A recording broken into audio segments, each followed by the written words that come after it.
Hi friends, ನಮಸ್ಕಾರ. ನಾವಿವತ್ತು ಹೀರೆಕಾಯಿ ಪಲ್ಯ ಮಾಡೋಣ. ತುಂಬ ಸಿಂಪಲ್ಲಾಗಿ ಮಾಡ್ಕೋಬೋದು, ಚೆನ್ನಾಗಿರುತ್ತೆ. ಬನ್ನಿ ಫ್ರೆಂಡ್ಸ್, ಈಗ ಪಲ್ಯ ಮಾಡೋಣ. ಪಲ್ಯ ಮಾಡಲಿಕ್ಕೆ ನಾವು ಅರ್ಧ kg ಹೀರೆಕಾಯಿ ತೊಗೊಂಡಿದ್ದೀವಿ. ಹಾಗೆ ಗ್ಯಾಸ್ ಮೇಲೆ ಒಂದು ಬಾಣಲೆ ಇಟ್ಟಿದ್ದೀವಿ. ಒಂದು 2 ಚಮಚ ಕೊಬ್ಬರಿ ಎಣ್ಣೆ ಹಾಕ್ಕೊಳ್ಳೋಣ. ಹಾಗೆ ಸಾಸಿವೆ ಕೂಡ ಹಾಕ್ಕೊಳ್ಳೋಣ.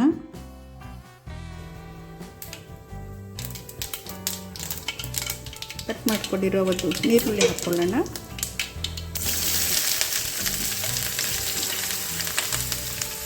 ಹಾಗೆ ಒಂದು 4-5 ಹಸಿರು ಮೆಣಸು ಕಟ್ ಮಾಡಿದೆ, ಅದು ಹಾಕ್ಕೊಳ್ಳೋಣ.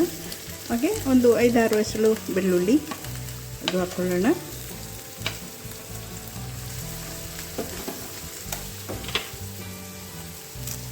ಸ್ವಲ್ಪ ಕರಿಬೇವು ಸೊಪ್ಪು ಹಾಕ್ಕೊಳ್ಳೋಣ.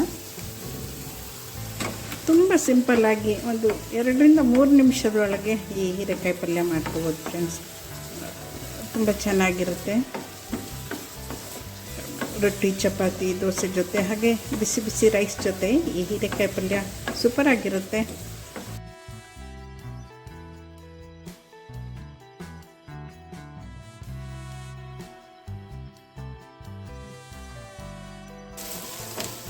ಈಗ ನಾವು ಕಟ್ ಮಾಡ್ಕೊಂಡಿರುವ ಹೀರೆಕಾಯಿ ಹಾಕ್ಕೊಳ್ಳೋಣ.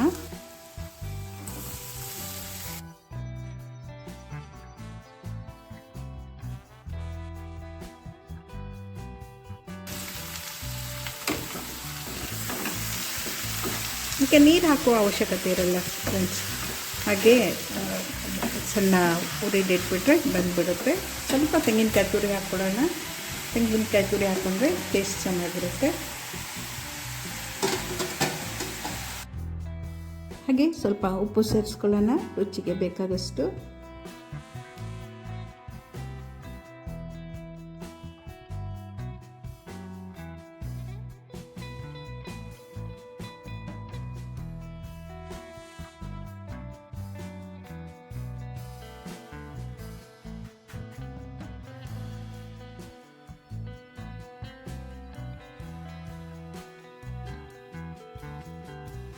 ಈಗ ಒಂದು ಲಿಡ್ ಮುಚ್ಚಿ 1-2 ನಿಮಿಷ ಬೇಯಿಸ್ಲಿಕ್ಕೆ ಬಿಡೋಣ.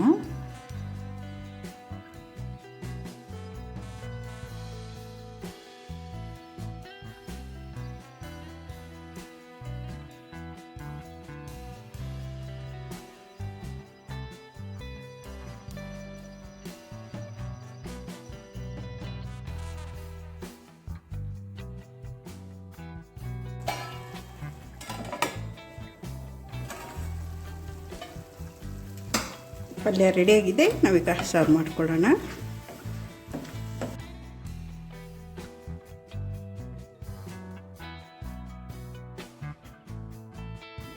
ಸಿಂಪಲ್ಲಾಗಿ ಮಾಡಿರುವ ಟೇಸ್ಟಿಯಾದ ಹೀರೆಕಾಯಿ ಪಲ್ಯ ರೆಡಿಯಾಗಿದೆ ಸ್ನೇಹಿತರೆ. 5 ನಿಮಿಷದಲ್ಲಿ ಪಟ್ ಅಂತ ಮಾಡ್ಕೋಬೋದು. ತುಂಬ ಟೇಸ್ಟಿಯಾಗಿರುತ್ತೆ. ಸಾಮಾನ್ಯ ಹೀರೆಕಾಯಿ ಪಲ್ಯ ಎಲ್ಲರೂ ಇಷ್ಟಪಡ್ತಾರೆ. ಫ್ರೆಂಡ್ಸ್, ಈ ವಿಡಿಯೋ ನಿಮ್ಗೆ ಇಷ್ಟವಾದಲ್ಲಿ ಒಂದು ಲೈಕ್ ಕೊಡಿ, ನಿಮ್ಮ ಫ್ರೆಂಡ್ಸ್ ಜೊತೆ ಶೇರ್ ಮಾಡಿ, ಹೊಸಬರಾದಲ್ಲಿ ಸಬ್ಸ್ಕ್ರೈಬ್ ಮಾಡಿ. Thanks for watching. ಧನ್ಯವಾದಗಳು.